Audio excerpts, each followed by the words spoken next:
All right, so for inequalities, first, if we're going to write this in set notation, so set notation is always like you're going to have brackets on it, and it's going to say x such that. So it's always x with a line behind it, and then you're just going to write the inequality on it. So this right here is we're saying the x's that are bigger than 3, and then it's filled in, so we're going to have the equal to in it. So then you would write that. So that's just set notation for it. So like down here, I want the x's that are less than 6. So if you can't tell, that's supposed to be an open dot there. So to me, x is less than -6. This is colored in both directions, so we're going to say that that's called all real numbers. So to write this in interval notation. So interval notation, since it is filled in, we're going to use a bracket. Down here, it's not filled in, so that's going to be a parenthesis. So we're saying 3 all the way up to infinity. That's how we'd write this answer. Now this thing is all the way up to -6. So we say that's negative infinity all the way up to -6. And this time I used a parenthesis on this side because sorry, the computer's lagging in time. I used a parenthesis because it was an open dot. This is all real numbers, so to write all real numbers in interval notation is -infinity to infinity. So this is compound. So there's 2 answers here. So we're saying it's less than -1 or it's greater than 5. So set notation, remember we have our brackets for the set notation. And it's x such that, so that's what the lines are there, x such that on all of them. So I want x such that, so x is either going to be less than -1 or x has to be greater than 5. And those are all supposed to be open dots, kind of hard to see. So in this one right here, it's looks like these look like closed dots to me. So I'm just going to do them as closed dots. So this one is x is less than or equal to -7. Or it's greater than or equal to 2. And then this one right here, it looks like open dots to me. So this is in between. So we're going to say -4 is less than x is less than the 0. And then this one is also in between. That looks like it's closed. This one looks like it's open to me. So I'm going to say -1 is less than or equal to x, which is less than 8. All right, so then in order to write these in interval notation, so this we're saying anything up to -1. So that would be negative infinity up to -1. It's not an equal to, so parenthesis. And then we can say union, and then it's going to be 5 to infinity. Same thing down here, but I'm going to put brackets on both of them. So it's going to say -infinity to -7 with a bracket, and then 2 to infinity, and that should have been a bracket. So in between, we're just going to use the numbers in between. And these both don't have equal to, so I'm going to use parentheses. So it almost looks like an ordered pair here. These are going to be brackets on this side because it's an equal to. So it's going to be a bracket -1 to 8. So now we're going to solve linear inequalities, and we're going to write the answers in both with the, we can use this form right here, and we'll use that one. This is a form that you're going to use on Delta Math, but this is a form that we're going to, hopefully you get to this step mathematically. So right here, we're just going to solve these equations. So multiply in your -3. And then I just want you to combine like terms on it. Add your 4 over. Subtract your 6 over. And then divide by -16. Remember, when you're dividing by a negative, you have to flip your inequality. So I have x's greater than 6. So I'd go to where 6 is, it would be an open dot, and x is greater than it. So my arrow would be pointing in that direction. To write it in interval notation, it would be 6 to infinity. So this one right here, multiply in your -5 to both terms, and then go ahead and combine like terms. So I went ahead down here, I want my calculator down here so you can't see. So on this one right here, I went ahead and multiplied it out for us. So we get the 10x plus 35. I subtracted my 7x over to this side here. I minus my 35 over to that side right there. So then I have x is less than or equal to -4. So that would be a filled in dot down here. Less than or equal to goes in that direction.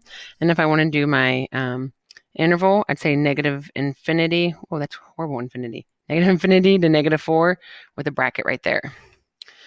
So number 10, I went ahead and I multiplied it all out for you. So I multiplied in the -2 to both terms right here. And then I combined like terms. And so then you can add 8x to both sides. And it says -2 is greater than or equal to -2. -2 is always equal to -2. So that's why your answer is all real numbers.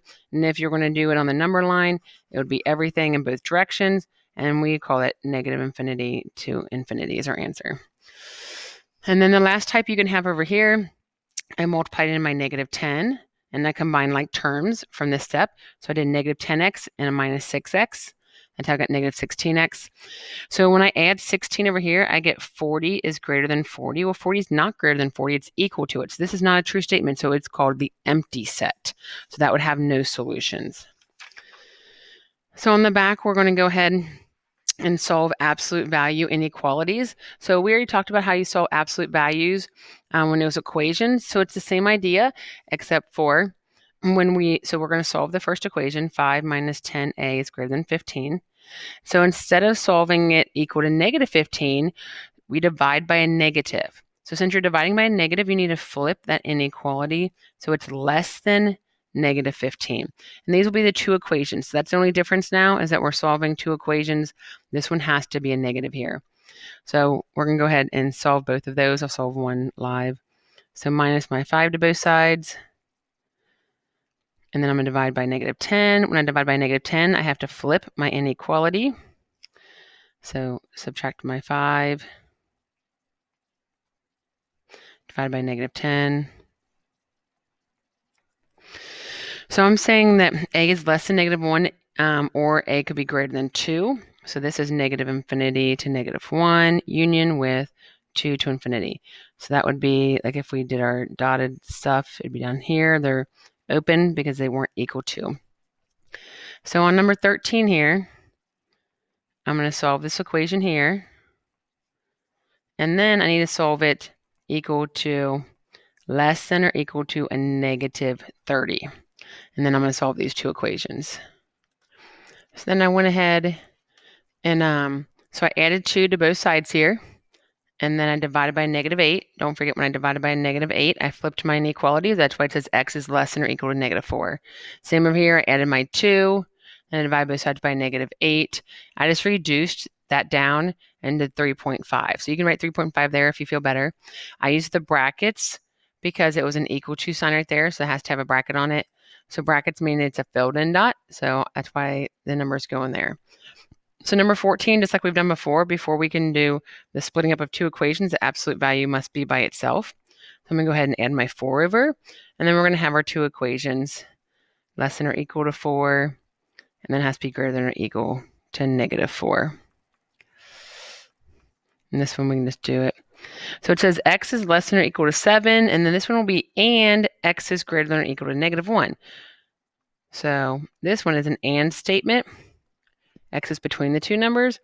It's going to be a bracket, and you would just fill in the dots between 1 and 7 down here. So down here, first thing I have to do is divide by that 8.